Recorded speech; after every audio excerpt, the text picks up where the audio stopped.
这个壮汉抱着2个小女孩的尸体，还用手不断摸着他们的头。女孩的父亲见状，愤怒地将拳头捶向壮汉，可壮汉不但没有反抗，还说自己在试图救治他们。当然没人会相信他的鬼话。警官用枪指着他，厌恶地吐了口口水。就这样，壮汉小黑被判处死刑，押送到冷山监狱。看到变形的囚车，还以为又押来了满满一车的囚犯，结果下车的只有小黑一人。狱警们都被虎背熊腰的小黑震惊到说不出话来，没想到他却表现得格外胆小，弱弱地询问监狱晚上是否开灯，因为自己睡觉时怕黑。善良的阿甘虽然仍有戒心，但还是安慰他会替他留灯，因为这座监狱在行刑前会穿过一条称为绿里的绿叶小路，随即用死亡为自己赎罪，来世重新做个好人。因此狱警们会和犯人保持友好，身为大队长的阿甘自然也不例外。面对小黑友好的伸手，阿甘犹豫片刻后也伸出了自己的手。那一刻，他突然感觉到眼前的这个男人也许没有那么可怕。可这天突然来了一位嚣张跋扈的官二代，被送来混实习履历的他不把任何人放在眼里，不仅押送小黑时趾高气昂，甚至只是看人不顺眼就打断他的手指。但碍于他的身份，谁都拿他没有办法。这天突然钻出一只小老鼠，毛色光亮，举止乖巧，典狱长喜欢的不行，给他丢了一块饼干。小老鼠吃饼干的可爱模样引得囚犯纷纷围观，可心理变态的官二代却起了杀心，不停地打砸小老鼠取乐。典狱长马上喝止他的神经行为，让他不要惊吓到这里的囚犯，徒增他们行刑前的压力。可官二代却毫不在意，甚至挑衅起了自己的副队长大壮。大壮气得一拳就要揍上去，却被官二代拿他的工作要挟。阿甘劝下了大壮，但也给官二代抛下了狠话，吓得官二代说不出话来。阿甘身为队长，在监狱的声望很好，但他实际上却被尿道炎困扰，每次上厕所都如同上刑，半夜更是常常被痛醒，倒在去厕所的路上。这天监狱再次迎来一个新囚犯丧彪，目光呆滞，口水直流。狱警们只当他是普通的精神患者，可小黑却看出了端倪，让阿甘小心那个变态。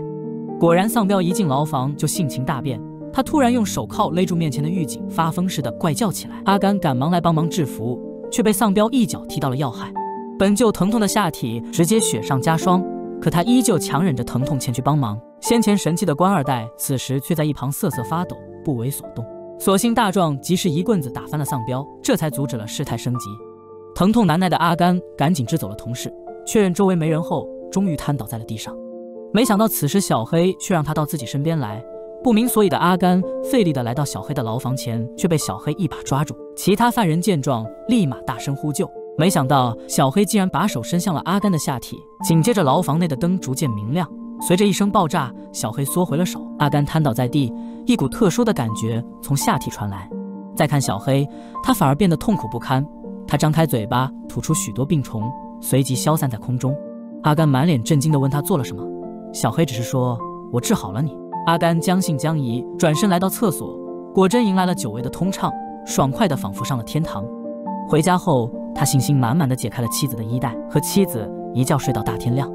妻子一脸满足地问他发生了什么，阿甘却也无法解释。他也不禁开始怀疑，小黑真的是杀害2个小女孩的凶手吗？第二天，阿甘拿着妻子做的面包答谢小黑，小黑却提议分给其他的狱友，偏偏疯癫的丧彪不领情，还朝阿甘吐了一口痰。丧彪经常像这样整蛊狱警，可不管什么惩罚都只会让他更兴奋而已。狱警正头疼时，阿甘带来了一个好消息，几人来到老头的牢房前，竟发现那天的小老鼠已经被驯服，老头让他做什么他就做什么。狱警们都很喜欢这个小家伙，唯独官二代依旧怀恨在心。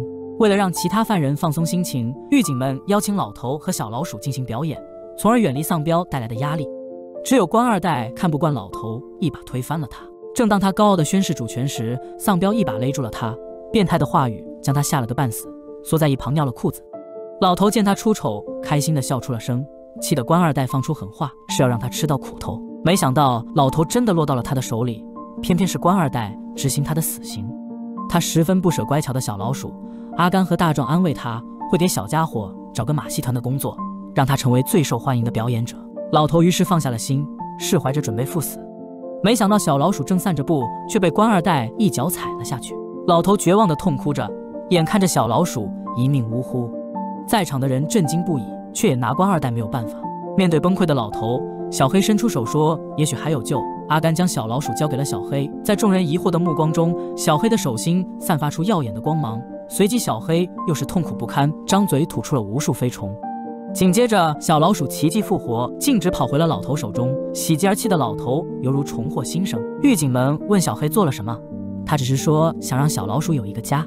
行刑日期很快到来，老头将老鼠托付给了阿甘，并且再三确认小老鼠是否会被送去马戏团。在得到肯定的答复后，老头满意地走向了刑场。死刑犯执行前会被剃掉头顶的头发，接着放上沾了水的海绵，以便电流迅速贯穿脑部，减少犯人的痛苦。当晚雷电交加，整个监狱充满了悲伤的空气。只有官二代欣喜不已，自己终于可以报复老头了。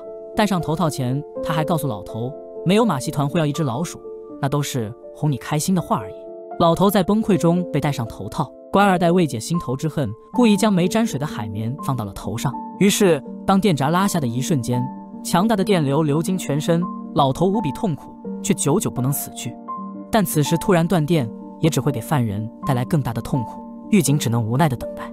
与此同时，小黑在牢房也感受到了痛苦，手中的小老鼠也挣脱出去，不知所踪。老头全身燃起蓝色的火焰，吓得观众纷纷逃离。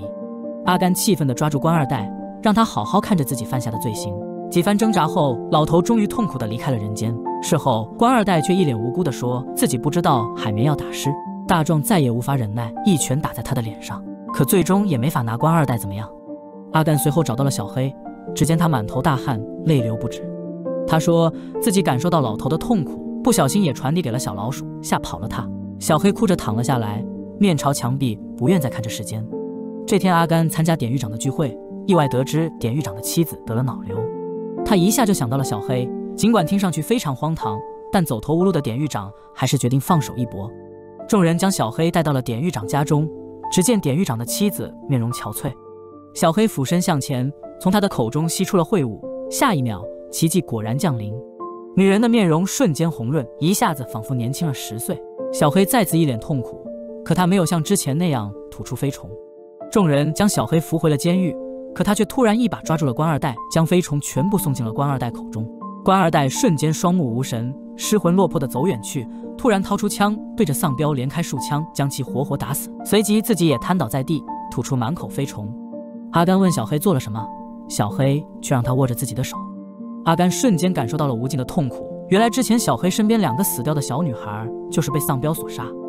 小黑向阿甘哭诉，丧彪利用了小女孩纯真的爱，杀害了他们，只是为了自己取恶，而这种事每天都在世界上发生。泪水从阿甘眼角滑落，但也对此无能为力。之后，官二代变得精神恍惚，余生只能在精神病院度过，而小黑的死刑也逐渐接近。阿甘犹豫再三，决定偷偷放走小黑，可小黑却拒绝了。他对阿甘说自己太累了，不想再看到人性的丑恶，不想再感受全世界的痛苦了。现在他只想要一个了解。阿甘看得出来这个天使真的累了，于是问他还有什么未了的心愿。小黑只是说想看完电影《天堂》，吃一顿大餐，还有阿甘妻子做的面包。在阿甘的陪伴下，小黑得偿所愿，度过了最后的时光。行刑前，他还安慰众人不要悲伤，可自己却表现得非常胆怯，因为他感受到了观众们传来的怨恨。大壮却安慰他说，不如尝试感受我们对你的感觉，我们不恨你。小黑毅然地坐上了电刑椅，他最后请求不要戴上头套，因为自己真的很怕黑。阿甘决定再和小黑握一次手，如同他们第一次见面那般。在众狱警热泪的注视下，随着电闸的拉起，所有的灯泡如同烟火般绽放，狱里的奇迹从此消亡。从那以后，阿甘辞去了工作，因为获得过神力，他活到了100多岁。当他再次看到小黑临终前看的那部电影，不禁泪流满面。可不管他怎么跟朋友讲述小黑的事迹，他都不愿意相信天使的存在。于是他带着朋友来到了小木屋，看到了一只年迈的小老鼠爬出了木盒。它就是当年监狱的那只小老鼠，和阿甘一起成为了狱里延续的奇迹。如果你喜欢本期视频，请点赞订阅支持一下。这里是北仑讲电影，我们下期节目再见。